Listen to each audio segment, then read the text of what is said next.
Hello hi అందరికీ నమస్తే, welcome back to my channel. ఇవాళ వచ్చేసి పార్ట్ 2 వీడియో. కరుణగిరి నిద్ర చేయడానికి వెళ్ళామన్నమాట, మా మావయ్య వాళ్ళ ఫ్యామిలీ అండ్ మేమన్నమాట.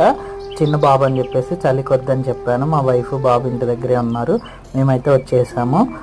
అంగట్లో ఏమన్నా కొనుక్కోవాలి అని చెప్పి చూసామన్నమాట. మా బాబుకి, అన్నయ్య వాళ్ళ బాబుకి మా అమ్మ ఒక 2 టాయ్స్ కొనిచ్చింది. చాలా అంటే చాలా బాగా అనిపించింది. వద్దు అన్నాను, అయినా వాళ్ళ మనవాళ్ళ కోసం ఇష్టంగా కొనిచ్చింది అనమాట.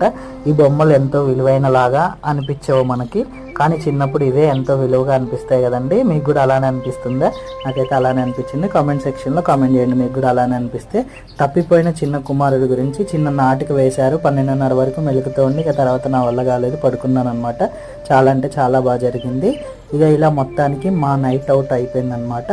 మార్నింగ్ 5కి లేచి ఇంటికి వెళ్తున్నాను. అమ్మ వాళ్ళు ఆటోలో వస్తున్నారనమాట. మొత్తానికి ఇలా జరిగింది. మా వీడియోస్ కింద నచ్చితే లైక్ చేయండి, షేర్ చేయండి, సబ్స్క్రైబ్ చేయండి. బాయ్.